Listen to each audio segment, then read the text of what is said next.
Today's guest has built a career at the intersection of media, storytelling, PR, and personal branding, helping individuals and brands create meaningful connections with audiences around the world. From high-profile interviews across music and sport to founder of her own brand, Private Members UAE, she's become one of the most respected creators and collaborators in the creative media landscape, with a future in the music industry, which we're thrilled to learn more about. She's here and she's going to tell us all. Welcome to House Anthems, Aman Dhami.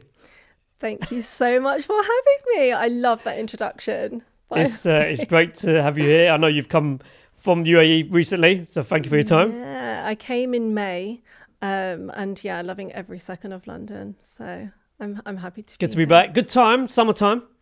Exactly. I mean, the weather is just a bit crazy at the moment, but it's getting warmer now, and I love summer in London. Love summer in London. Obviously, it's boiling hot in the UAE during summer. So how hot is it right now? What are we talking about? 40 degrees? 40 degrees. Yeah, meltdown. It's unbearable. Everything shuts down in the summer. So I've come to London at a good time. I've made it a thing to come to London every summer. So yeah, and here I am. Yeah, exactly. You've your career's kind of shot up, and you've done a lot of different things in the creative media landscape, as we said. What has brought everything together for you? Did you learn things one by one, or did one and then from the back of that you learned another skill from another, or was it literally everything came together all at once? How was it for you? Do you know what? I never knew what I wanted to do, but I knew that I loved being creative and using my creative skills and creative abilities to do something. Like, I loved painting. I loved art. I still paint. I've set up a little painting area in my mum's garden, like mum and dad's garden, under her pear tree. So I love painting. I'm an artist. But I never knew what I wanted to do and what direction that I wanted to go into. I studied English. I loved English literature. So I graduated English literature and creative writing. But I didn't know what exactly it was that I wanted to do. I just had to experiment. And did you know it was creative though? Because obviously you had the art background that you always had. So you knew it was going to be creative? I knew it was going to be creative, but yeah, I mean, my life, like, I've been singing, dancing, modeling. I've done everything. Then I was a copywriter, dipped into that, media. I've experimented with a lot of different platforms, and I feel like that's what you have to do as a creative. You can't just be in one thing. I feel like you can just experiment and see what it is that you want to do. And I've only had the realization recently, to be honest, that I can't do one thing. I need to do multiple things. I always thought that, if you were going to be a doctor, you knew that you were going to go to university. That one line, isn't it? Exactly. Like, you know what you need to do to get there. And I used to get frustrated that I didn't know what it was that I wanted to do. So yeah, it was only that realization that I had like recently, that I don't need to be in one box. I can do a load of different things, and that's what I have done, and I love it. I really enjoy it. I love dipping into different things. I love social media. I love the creating side. Of like filming and editing. I love going to events. I love networking and talking to people. So yeah, it's crazy because I can vouch for that as well. Having that frustration, not knowing exactly what. Yeah. I always say it's a blessing in disguise, because not knowing what you want to do, you then fall into different things, different avenues. Nowadays, with the rise of content, everything is so content heavy. Yeah. There's so many people, not many people have their own teams and social media teams or agencies or whatever. A lot of people, like solopreneurs, will do it themselves. Yeah. So now, having those skills, you're able to do it yourself. Where I feel that frustration is that the thing that unlocks. It's like, actually, maybe I do need to learn all these things to know what I want to do. Because at the end of the day, like, you look at, people in the media industry right now, whether it's sport, music, celebrities, we're all doing different things right now. No one's in one thing. That's why it's a blessing in disguise, because right now everyone's doing everything. Right. I mean, the podcast industry's gone massively. Obviously it was here for a long time ago, but definitely, in the last 10 years it's the spike. Everyone's on it. 100%. So I think that frustration will always be there as well, because obviously time has changed, eras changed. What's your view on adaptation through time? Obviously pace of industries is so quick. What's your way of adapting? I think you just have, you just have to adapt with the times. Like if something new comes in, you just have to research and learn about it. We're always adapting. Obviously now AI is coming. Everyone's talking about AI. How do you think AI is? How do you think AI is changing the media landscape in the corporate world? It's there. I think as a writer, it's been really difficult because people can now, like agencies or businesses, they can just use ChatGPT to generate their copy. So it has been difficult, but everybody needs writers. Like it's the authentic side of it, and like it's the creative side of it, the brainstorming, the ideas. So yeah, I mean, it has been difficult, and I feel like it's still a transition. I think this thing with AI though, isn't it? It's I had a debate about this with a mate of mine. With AI, it's never gonna. I say it's not gonna take over because we're writing the code for it, right? We're creating the commands for it and the prompts for it. It's gonna do what we need it to do, but it can't do something that we don't know what to do, how to do it, because we've created it, right? True, but it's very advanced. It's very advanced, Yeah. but it's only gonna get to a point where it's capable to what we know. It's not going to do something that we don't know, because AI is. We've made it. Yeah. It's kind of like Transformers. We've made this thing. It seems to be that it's taken over because it's doing stuff at a faster pace. Yeah. AI music, it's creating Yes. records like that. Writing sessions go on for how long? 5-6 hours. Then producers will finish a track off back and forth, week, 2 weeks, 3 weeks. Then release dates. It takes ages. Yeah. AI music now, records are being made in seconds. But again, it's for that. What I'm saying is AI is only creating a track. It's not marketing it. It's not doing it all in one. Do you see my point? But so it can, and it's it can going that if way. we give it a prompt to. And we will. Yeah, And, like, absolutely. People Yeah. will. It really is advanced. Like I do think that we don't know where AI is going to go, and it's already done so much in such a little time, and it just is still developing. So, yeah. Influences when growing up. Then, anyone you looked up to in your childhood that forced you, or not forced you, kind of paved the way into the creative scene. So there was never like one celebrity that I looked at and thought, oh, I'm going to follow in that direction. My environment, so my sisters, my older sister, she's a CBT therapist. So she studied like psychology. So I looked at her and I found that really interesting. And then my other sister, she's a Sky News presenter or TV presenter, and she went into journalism. So I think that had a lot of influence on what I did or went into. And I enjoyed English, so I kind of followed that direction.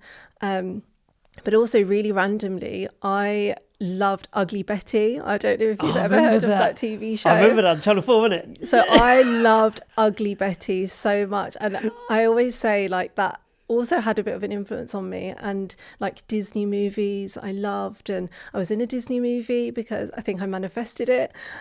Which one? So I was in Aladdin. I was one of Will Smith's dancers in the song Prince Ali. It was the best time ever. I loved it.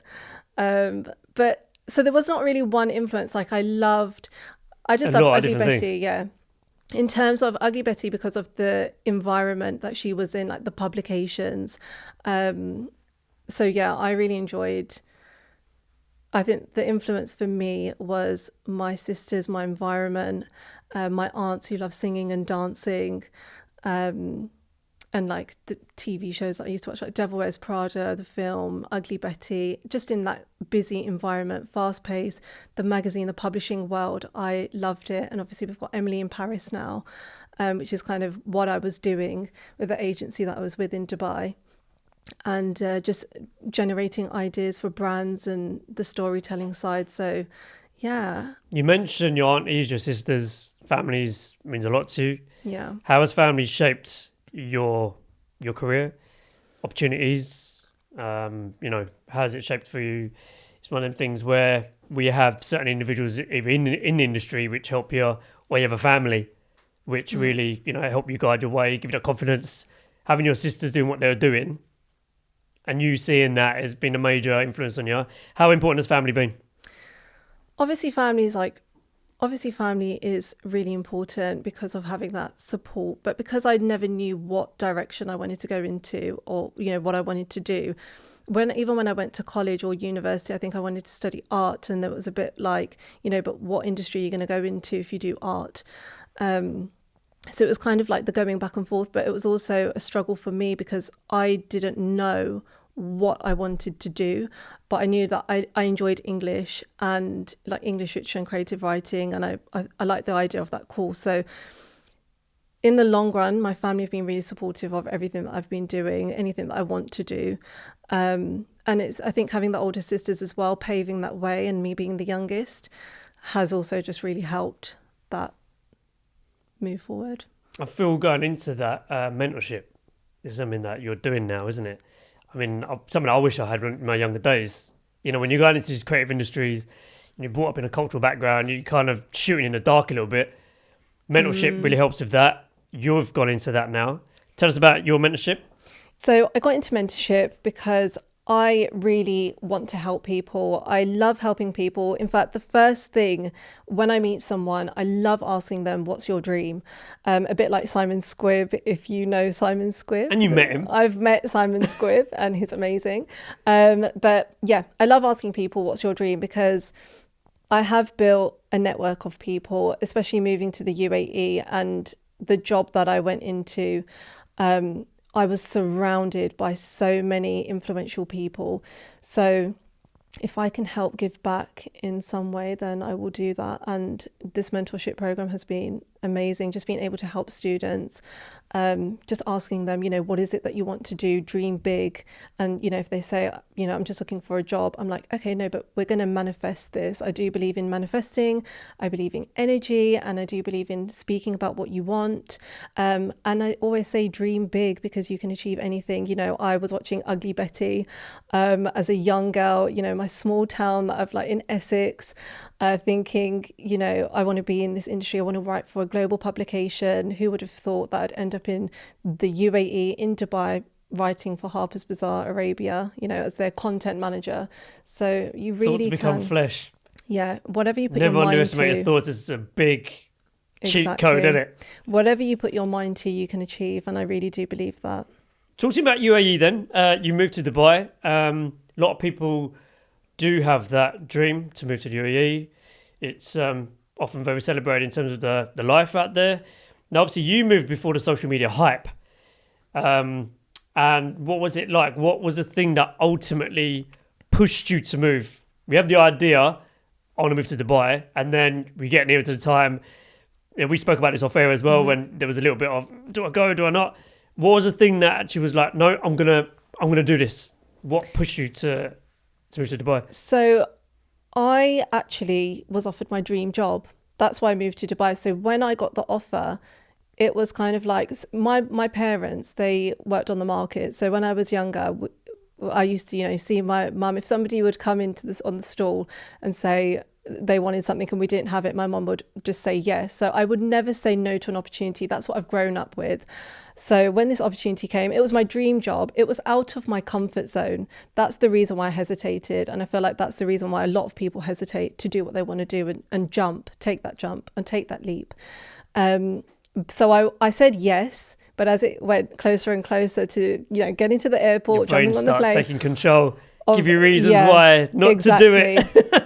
We're so quick to jump to the negative thoughts, and I just was like, I'm leaving my family, I'm leaving everything that I've built here, because I did have my life here. I was modelling. I was part of the biggest shows in the UK, India Fashion Week, London Fashion Week. I did movies, TV. I was also part of a TV show with Channel 4, George Clark's Flipping Fast, which is a property show. And then halfway through that, I had to leave to move to Dubai. But it was my dream job that I moved for. My goal was to write for a publication, a global publication. And yeah, I moved. It was scary. But I told myself if I didn't like it after a month, I could always come back. My home, the UK, is my safety net.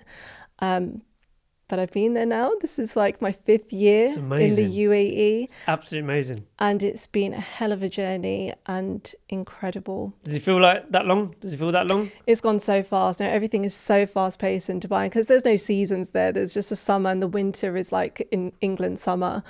It's just gone so fast. You don't feel it. What's like one of the biggest misconceptions when you move there? From obviously the view that we have and the way it's talked about, it's like, oh, it's this. Yeah. When you moved there, what was it for you? That was just like, oh, really? So I think the biggest misconceptions is, I get asked, what can we wear? Can we drink there? And Dubai, the UAE is really chilled. As long as you're not naked and walking around naked and, shouting out abuse, then it's fine. But yeah, no, it's really chilled and great. How is Dubai appealing nowadays with creators, collaborators, brands in our industry? What's so hot about it compared to other cities that you feel? I do think there's a lot of opportunity there. And I think, for example, when I go to a cafe and I'm walking in the morning to a cafe to set up and do my work, as I'm walking, I can just hear people talking about business, and I love that. I had the same experience as well. Yeah. I was in a cafe and there was they were talking about funding for this new business, and we're not talking 10,000, 20,000. We're talking the millions. Yeah. And I feel like that's an average conversation out there. Definitely, right? Yeah, I can confirm that is an average conversation there. And that's what I love about it, because I have that mindset as well. I love talking about business. I love reading like self-help business books, and like my favorite book is Rich Dad, Poor Dad. And I think that's what inspired me to go freelance now, is just that mindset of, working 9 to 5 for somebody else, which is absolutely fine. But I used to have that mindset of thinking that everybody should have that same thought process of, they should have their own business and start something for themselves. But, it's fine to work a 9 to 5. But I always knew when I was sitting in the office, as much as I loved my work and loved what I was doing, I always knew that there was something more for me, and that this 9 to 5 that I'm working for somebody else, I could be doing for myself and investing in my own time and what I want to build for myself. So there's a lot of that in the music industry as well. When I speak to different DJs and artists, and they're eager to get out of their 9 to 5. I took the plunge, and I've never had a 9 to 5. I came out of uni and just went with it. Yeah. Again, similar, my family were here, so if all went wrong, and I look back now and I'm thinking, actually, it's what you said, the 9 to 5. You're making someone else's dream. You're paying someone else's Ferrari, Lambo, etc. Yeah. And I look back and think, actually, it's not actually about that. It's actually learning the skills in an already branded environment. Yeah. That's, being in the industry, competing, and a competent brand. How does your skills fit in? Then when you do your own, you've got those creditable skills, and that you can put forward into your own brand, right? Yeah. I look back now thinking, that's what it is for. But I think either way, whether you're in businesses or not, it's about doing it. If it's 9 to 5, you've got to do it. If you're doing more like what you're doing, you just got to do it. Yeah. Right?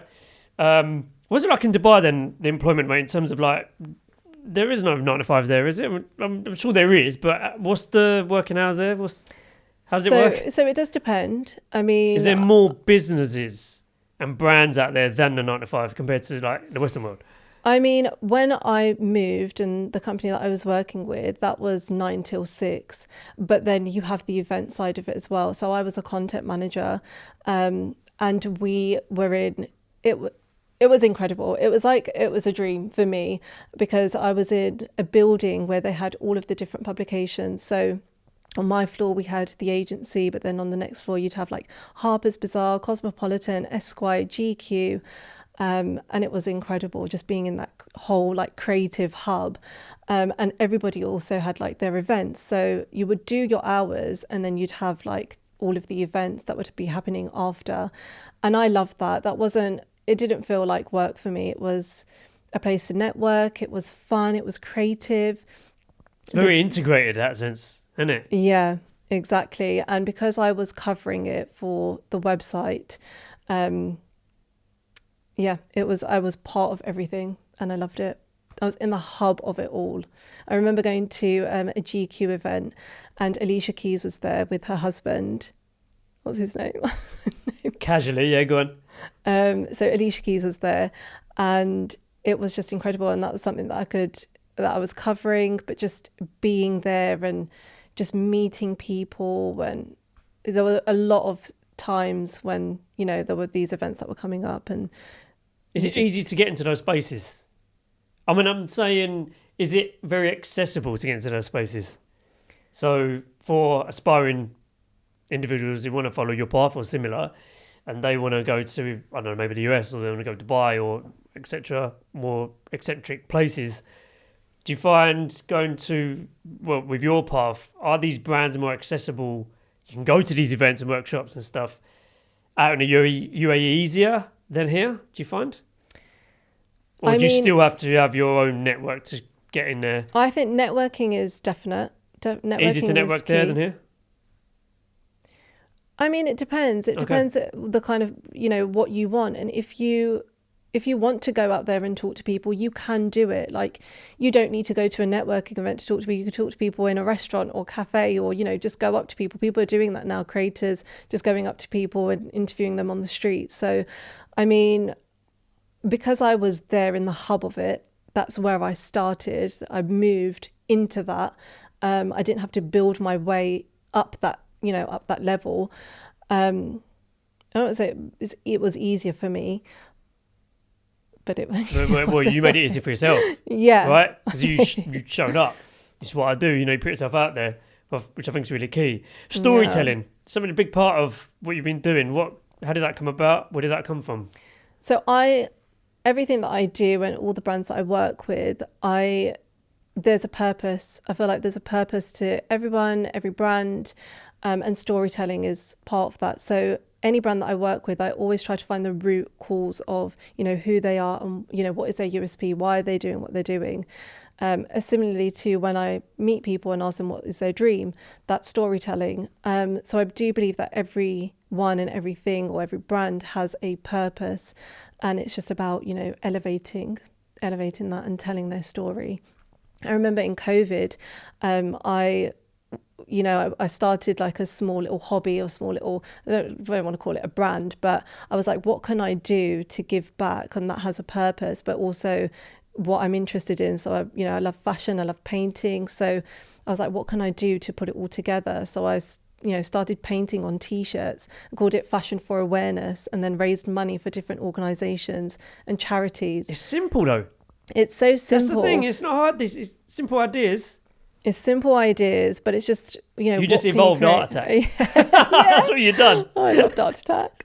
But yeah, exactly. It's just like, if you have an idea and you want to, even if it's just a side thing that you're doing, or, if it's the main thing that you want to do, just go ahead and do it. Throw the ball. With all the brands that you worked with, which ones inspired you most? There's so many projects that I've worked on. I think that one of the key events that I have actually been part of was I was the official host for the Floyd Mayweather exhibition in Abu Dhabi, which was the first boxing exhibition, and it was incredible, absolutely incredible. Yeah, I think that's one of my highlights, and interviewing AKON for Esquire. I think there's been just a lot of different things, even the publications that I've written articles for, and doing the research for it. For one of my recent ones was talking about pearl diving. So instead of me just researching online about pearl diving, I actually went out to Ras Al Khaimah, spoke to people, went out on the boats and really learnt about it. And I love that because, again, it ties in with storytelling. And then it's just like using your own creative skills and creative abilities and storytelling to just create that and share that story. So I think there's been a lot of highlights, a lot of different projects that I've worked on, and I'm probably missing so many other key highlights of things that I've done, but that was really good. Another thing that I've done was create my own sip and paint event in Dubai. I think it's really important because when I moved to Dubai, like I said, I worked that 9 to 6 and then I was at events. But when I left that corporate world and moved on to something else, I was a bit like, what do I do now? Because I feel like another misconception is like Dubai is about the beaches and the brunches. And I love to travel. Like when I'm in the UK, I love my little staycations, little road trips around the UK. Whereas when I left, I was just like, what do I do? So I really had to go out and find those creative hubs and like the little open mic nights. And then I created my own sip and paint just for that, like to build that community. And I had obviously a network. So, I had a lot of PR people get involved, and I really loved doing that. And I think I'm going to grow that more, and I want to do one in the UK as well. But yeah, I think that's really important as well. Just that I was so invested and so involved in like the corporate world, but which obviously didn't feel like a job. It was really fun environment. But then I was just like, what do I do now? And so when I left, I was just like, yeah, I need to do something for, myself and find my own little community. I was on the cover of Golf News Friday magazine.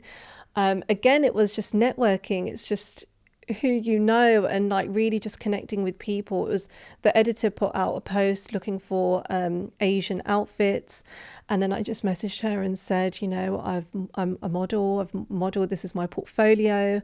And then we had a conversation, and she was like, "Yeah, well, we'd love for you to be on the cover.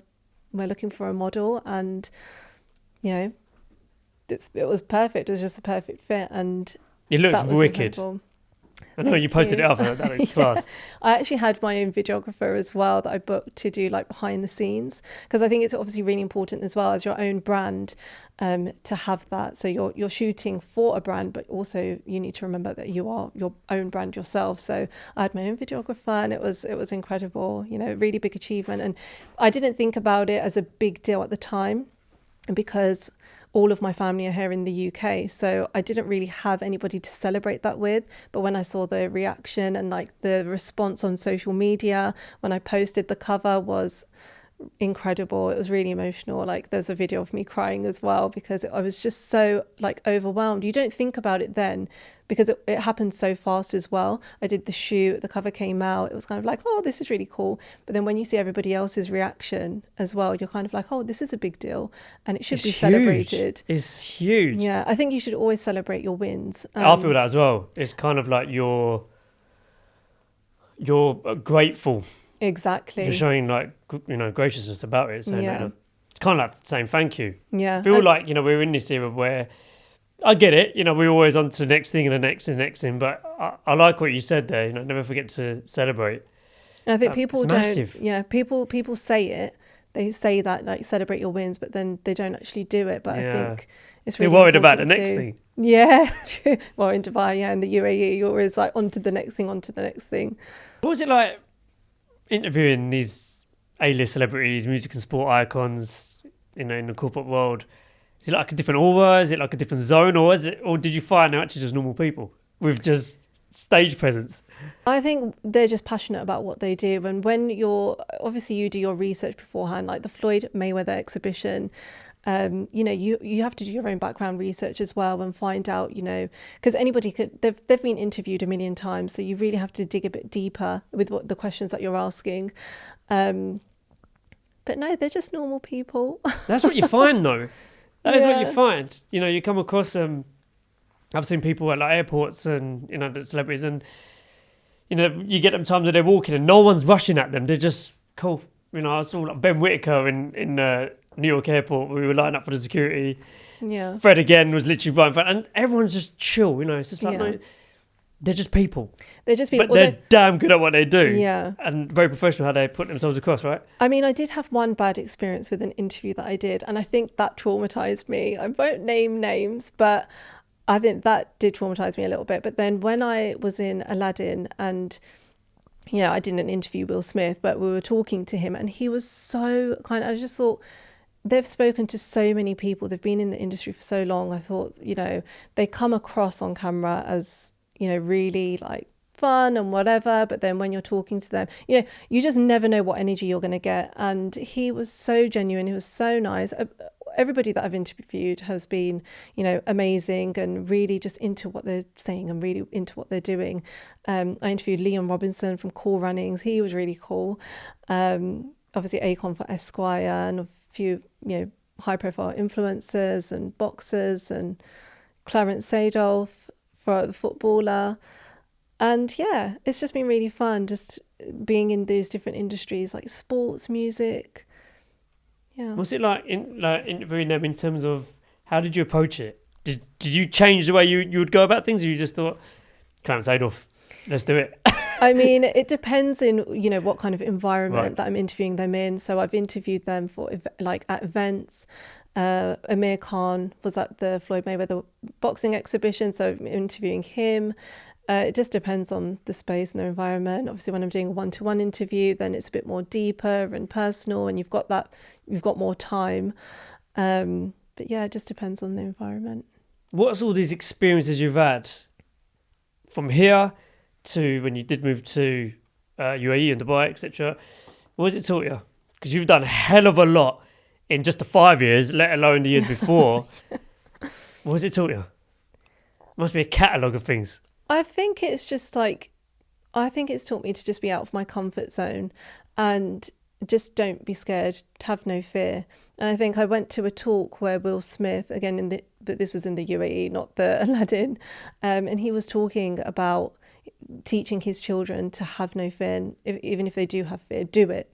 So I think you just learn a lot from all these kind of talks and all these events and the people that you interview. You learn so much.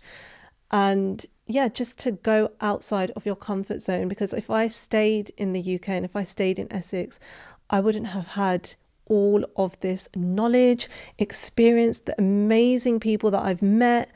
It's honestly, I'm so grateful and appreciative of it all. And I would just tell people to, say yes and go out of your comfort zone.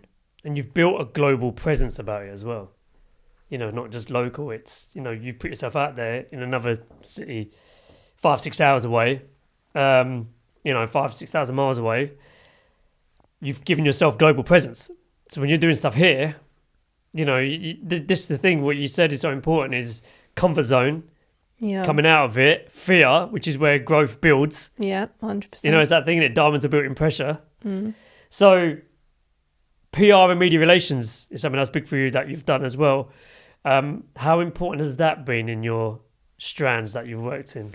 So when I started in PR, it was actually here in the UK, and I did have a bad experience, and that did put me off it.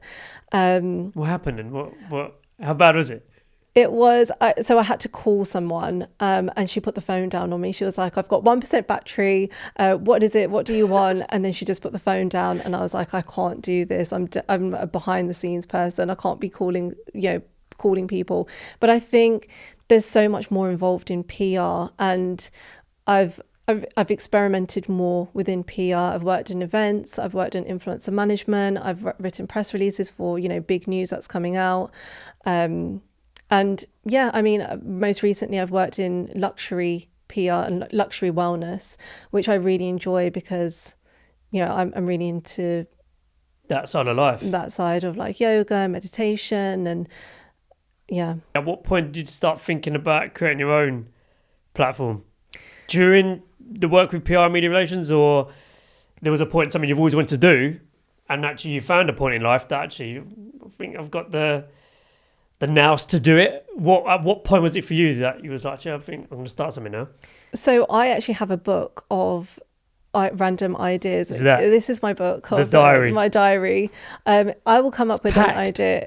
Do you know what? That's actually split into 4 different diaries. Really? So I've got like a life coaching, my dream book, my book of ideas. So when did you start writing that in that diary? I have so many journals. Like I love reading and writing. So I have so many journals. But I have a book of ideas, and I will always come up with like these unique and most random ideas, and I love it. But I wanted to start my own thing, but I didn't actually think so deeply about it because I feel like I'm a perfectionist, and I really love like planning and I love structure. But I just thought if I just keep overthinking it, then I'm not going to do it. And it felt like the right time to just start my own thing. And obviously I feel like I had that build up of, talking about Rich Dad, Poor Dad, and that mindset of working in a 9-to-5. And I just thought now is a time where I can experiment and just kind of start my own thing, because I've wanted to do that. And you'd have a lot of creative backing as well. Exactly. With the endorsements you've had, isn't it? Exactly. But it was not something that I have so many ideas. I didn't think too deeply about starting this, small agency that I have, like by Aman Dhami.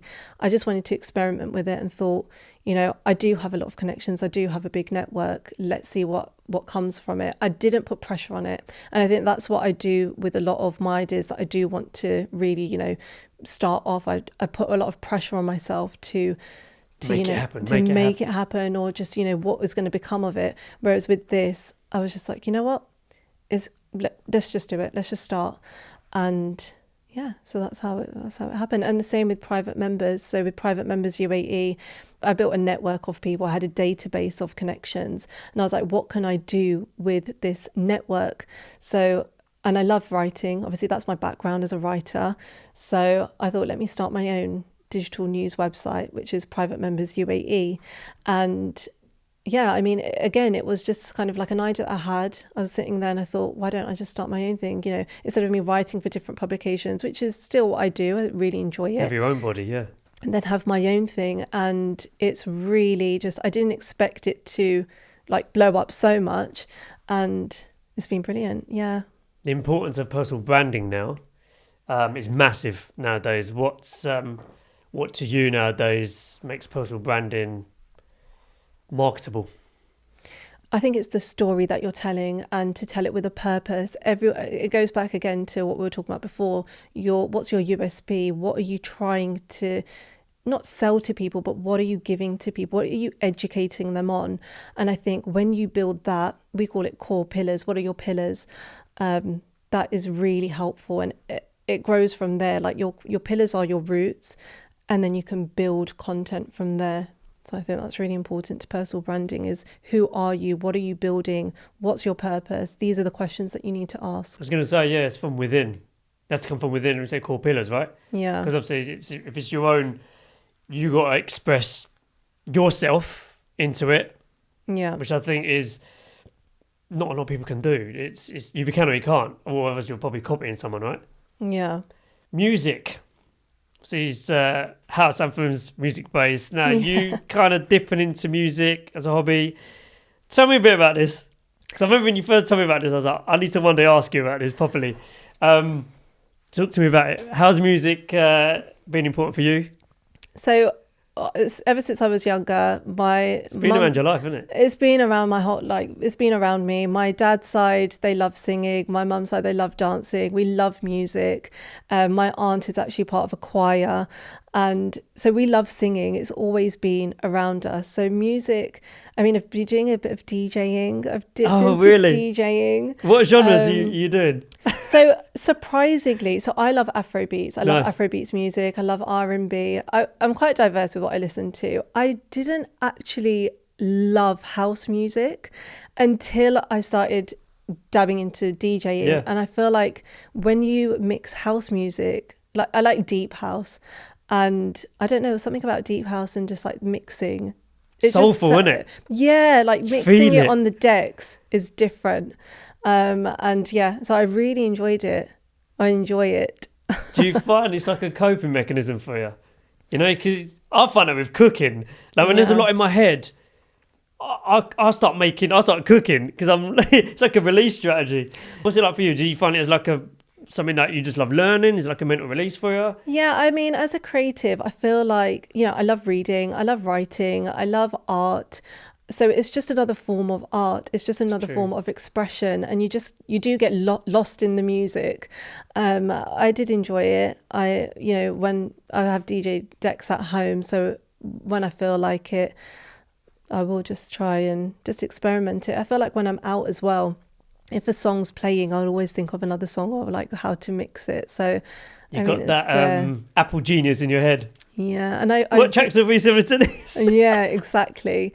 But I also do want to create a summer song. It's been on my bucket list to have my own. Would it be song. like Afro housey or Afro deep house? Is that what it would be? Or? I love the like Latino-y beat. Yeah. So I don't know. Watch this space. I will do one.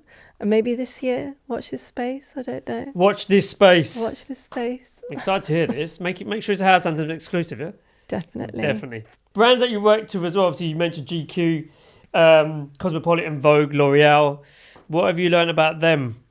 They all have their own identity. And they're not they don't have fear either. This is our identity. They've built their audience. They've Yeah. built, who they're trying to attract and who they're talking to. And it's really fun jumping from, Cosmopolitan, which is a fun energy, to, GQ, which is, the gentleman's guide and a bit more, the different vibes. So, yeah. Is that how you want your private members UAE to be, or to follow suit in terms of this is who we are? Right? Yeah. Is that how you intend it to be, or? So private members is all about luxury high-end. Like we don't just chuck on information on the website. It's really built for specific niche, specific people, and it's high-end luxury. So yeah, I mean, each brand has their own identity, and it's just building that identity. We go all the way back to what you said when you had frustration, they didn't know what to do. You've told us all the things you have done. Nowadays, everything's so interconnected. Can one survive without the other? Why would you want one to survive without the other? From art, you can create art is music, it's painting, it's journey, it's reading. Why would you want it? Do you feel social media has helped connect even more? Because let's say you put a post out, and I might look at that, but I'm doing something. You'll be a good fit for this. Someone else sees it, they'll reach out to both of us, and all of a sudden you've got a group. I feel that's really helped. I think it will always connect people, it will always inspire, but you want to do it for yourself and be mindful of what you're doing. But yeah, I feel like you should just experiment. And why would you want to stop at one? And you can do more. Exactly. You can do a lot more. I would have thought so for 2026. What can you say for the rest of the year? I have no idea. Do you know what? I'm such a planner that I've got so much structure. I've had so much structure in my life of this is what I want to do and whatever. I'm just going with the flow at the moment, and whatever's coming. I've worked on really cool projects while I've been here in the UK as well. So, I mean, a little bit more traveling. I want to spend time with family. Obviously, maybe make a track. Not maybe, it will happen. You've said it here. I've said it here now. Yeah, exclusive. But yeah, I don't know what 2026 has to offer, but it's been exciting so far. Anything that's exciting you most to maybe want to learn? Oh. Could be anything, not just career-wise. It could be personal life, something you want to learn. Is there anything that excites you about this year? I mean, I've been learning the piano. Oh, nice. I used to play the piano when I was younger, so I'm trying to. Are you grading, or is it just self-taught? So I play by ear. Oh, yeah. Great, yeah. And Ludvico, he's a pianist. He's playing in Rome this week, so I might go to Rome. But he's also coming to London. So yeah, I mean, piano. I'm going to concerts. I'm going to see Nika in July. My favourite artist at the moment. I love her energy. So yeah, I'm super excited about that. Hopefully you get some content out of that. Definitely. What's the best way to follow your journey? Private Members UAE. What's the best way to connect and follow? So you can follow me on aman.dhami, and then I've got everything that I'm doing on there. Private Members UAE and by Aman Dhami, which is all of my PR, media and social media and creative agency. Aman, it's been amazing. I'm glad you've come on, and we've steered in a slightly different direction with how some things. I think it's important to celebrate what else is happening around the music industry, because there's a lot of people in the music industry that are in the corporate media world, are PR trained and trained in different various areas because we have to now, Yeah. And more so because we can. Obviously, we get older, we learn new skills, our interests change. I might want to do this now. Common, The Rock. We know as a wrestler, goes into Hollywood. Yeah. And this is the thing. Life is never the same. It's always progressing. So I think it's important. Hearing what you've done as well from once upon a time, is frustrated, didn't know what you want to do. You've now done a catalogue of things. And now you've got your own brand. And I think it's really exciting, and I cannot wait. Best of luck with your music as well. Definitely keep me posted on that. That'd be exciting. And before we finish, we do have a closing feature that we have. Oh my God. And it's this Wow. shiny book. Right? That's exciting. With this, you can think of a quote, something that you have thought about in this interview, something that's carried you through your life, something that's carried you through your professional work, and you can write down your quote in here. Now, the previous guest, his quote was, it's quite simple but quite effective. I want to know what your thoughts are on this. Let there be love. Interesting. What's your view on that? Do you know what? Because this is a music show, Let There Be Love, I just connected it with music and that the fact that music connects us all, and we all love everyone loves music, whatever genre they enjoy. But yeah, Let There Be Love. I like that. It's giving me hippie vibes. I'm looking forward to seeing your quote on there. Aman, thank you very much. Really appreciate it. Thank you so much for having me on.